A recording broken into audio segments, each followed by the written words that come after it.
Thiruvananthapuram government engineering college എങ്ങനെ ഈ flat വാസയോഗ്യമാക്കാം എന്നുള്ളതിനെ കുറിച്ചിട്ടുള്ള ഒരു റിപ്പോർട്ട്. ജനങ്ങളുടെ സുരക്ഷ മുൻനിർത്തി കോർപ്പറേഷൻ വളരെ ഗൗരവമായിട്ട് ഈ വിഷയം ഏറ്റെടുത്തിട്ടുണ്ട്.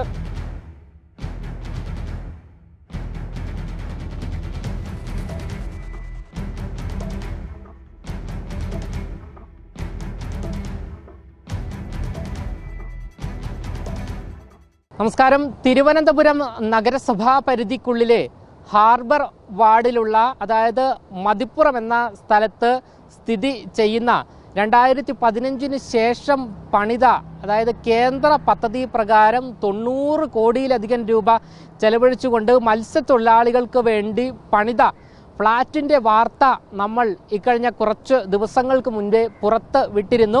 എന്തായാലും ആ ഫ്ലാറ്റിൻ്റെ ശോചനീയാവസ്ഥയെല്ലാം തന്നെ നമ്മൾ കണ്ടതാണ്. 2015 ശേഷം പണിയുന്നു. 4 വർഷത്തിന് ശേഷം ഈ ഫ്ലാറ്റിൽ താമസിക്കാൻ കഴിയാത്ത സാഹചര്യം.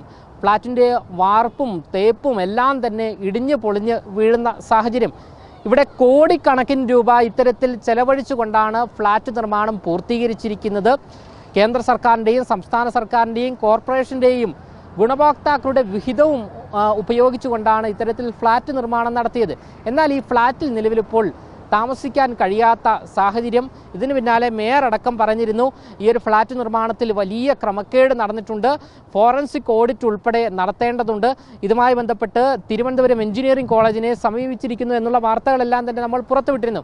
എന്നാൽ നിലവിലിപ്പോൾ തിരുവനന്തപുരം എഞ്ചിനീയറിംഗ് കോളേജിലെ വിദഗ്ധ സംഘവും മേയർ വി രാജേഷും ഡെപ്യൂട്ടി മേയർ ആശാനാഥും ഈ ഫ്ലാറ്റുള്ള സ്ഥലത്ത് എത്തിയിരിക്കുകയാണ്.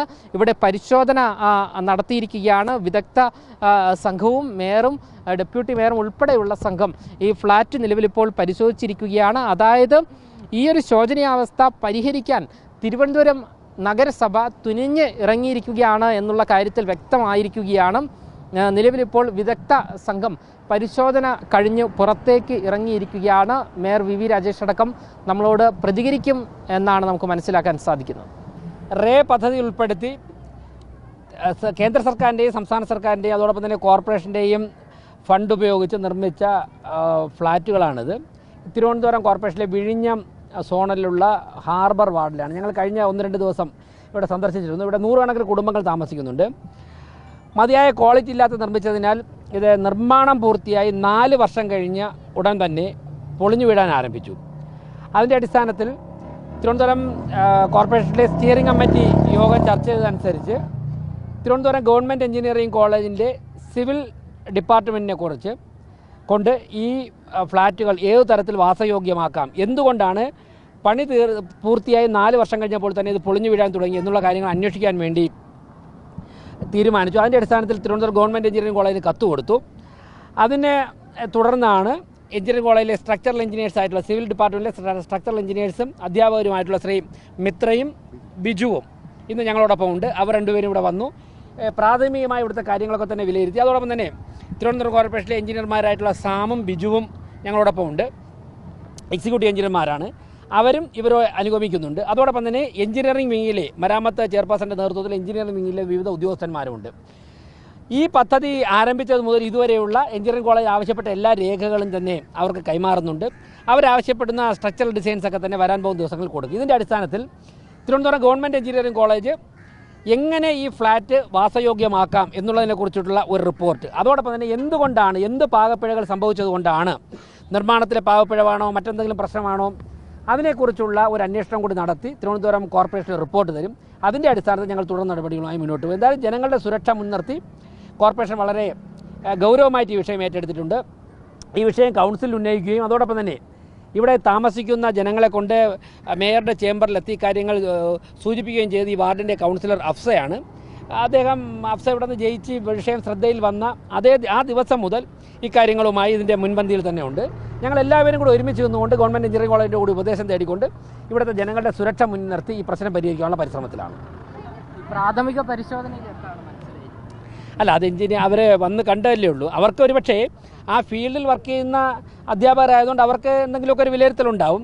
അതൊരു റിപ്പോർട്ടിൻ്റെ രൂപത്തിൽ, അവരിന് ഡീറ്റെയിൽ ഡിസ്കഷൻ ചെയ്ത ഒരു റിപ്പോർട്ടിൻ്റെ രൂപത്തിൽ ഞങ്ങൾക്ക് തരുമ്പോൾ മാത്രമേ എനിക്കത് പറയാൻ സാധിക്കുകയുള്ളൂ. അല്ല, അത് റിപ്പോർട്ട് എത്രയും പെട്ടെന്ന് തരണമെന്ന് ഞങ്ങൾ ആവശ്യപ്പെട്ടിട്ടുണ്ട്.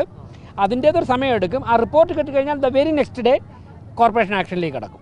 തിരുവനന്തപുരം എഞ്ചിനീയറിംഗ് കോളേജിലെ അധ്യാപകരാണ്. ഇതുപോലെ കെട്ടിടമൊക്കെ വയ്ക്കുന്ന സിവിൽ എഞ്ചിനീയറിംഗ് ഡിപ്പാർട്ട്മെൻറ്റിലെ അധ്യാപകരാണ്. ഇവർക്ക് ഈ ഫ്ലാറ്റ് എങ്ങനെ ശാസ്ത്രീയമായിട്ട് എങ്ങനെ ഈ പ്രശ്നങ്ങൾ പരിഹരിക്കാമെന്ന് പറഞ്ഞ് ഞങ്ങൾ ലെറ്റർ കൊടുത്തു. ആ കത്ത് കൊടുത്തതിൻ്റെ അടിസ്ഥാനത്തിൽ അത് പഠിക്കാൻ വന്നേക്കാണ് അവർ. ഞങ്ങൾ പോയതിന് ശേഷം ഇനി ഇവർ വരും. ഇവർ വന്ന് ഇവിടെ നിന്ന് മണ്ണും കമ്പിയൊക്കെ എടുത്തതിന് ശേഷം ഇതെങ്ങനെ താമസിക്കാൻ പറ്റുന്ന അവസ്ഥയിലാക്കാം, എന്താണ് സംഭവിച്ചതെന്നുള്ളതിനെക്കുറിച്ച് അവർ അന്വേഷിക്കും. അന്വേഷിച്ചിട്ട് എന്ത് ചെയ്യണമെന്ന് ഞങ്ങളുടെ പറയും. അതിനൊരു ഫീസ് അടയ്ക്കണം. അത് ഞങ്ങൾ കോർപ്പറേഷൻ അടച്ചോളാം. അടച്ചവർ ഒരു റിപ്പോർട്ട് തരും. ആ റിപ്പോർട്ടിൻ്റെ അടിസ്ഥാനത്തിൽ കൗൺസിലർ ഉണ്ടല്ലോ, ഞങ്ങൾ ആലോചിച്ചതിന് ശേഷം ഇത് എത്രയും പെട്ടെന്ന് തന്നെ ചെയ്യാൻ പറ്റുന്ന കാര്യങ്ങൾ ചെയ്തു തരാം. അതിനുവേണ്ടിയാണ് അതിനുള്ള അവിടുത്തെ അധ്യാപകരും അവിടുത്തെ ഉദ്യോഗസ്ഥരുമാണ് വന്നിട്ടുള്ളത്. അതിനുവേണ്ടിയാണ് വന്നത്. അതോടൊപ്പം തന്നെ എൻ്റെ കോർപ്പറേഷനിലെ എഞ്ചിനീയറാണ് പുറകിൽ നിൽക്കുന്നത്.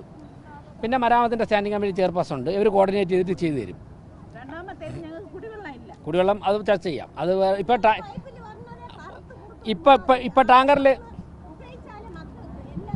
ഇപ്പോൾ ടാങ്കറിൽ കൊണ്ടുവരണുണ്ടല്ലോ.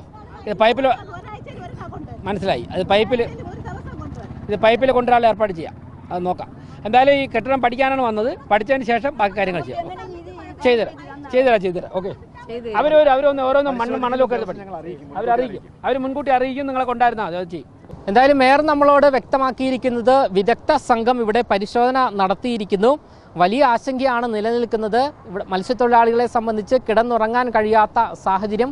വരും ദിവസങ്ങളിൽ ഈയൊരു ഫ്ലാറ്റിൻ്റെ വിഷയം ഉടൻ തന്നെ പരിഹരിക്കുമെന്നുള്ള കാര്യമാണ് മേയറും അതുകൂടാതെ വിദഗ്ധ സംഘത്തിൽപ്പെട്ടവരും നമ്മളോട് നിലവിലിപ്പോൾ വ്യക്തമാക്കിയിരിക്കുന്നത്. അതായത് ഉടനെ പെട്ടെന്ന് തന്നെ തീർക്കേണ്ട അല്ലെങ്കിൽ പെട്ടെന്ന് തന്നെ തീരുമാനമാക്കേണ്ട ഒരു കാര്യമാണ്. കാരണം ഒരുപാട് ജനങ്ങൾ മത്സ്യത്തൊഴിലാളികൾ താമസിക്കുന്ന സ്ഥലമാണ്. കുട്ടികൾക്കും അവർക്ക് കളിക്കാൻ തന്നെ പുറത്തിറങ്ങാൻ കഴിയാത്ത സാഹചര്യമാണുള്ളത്.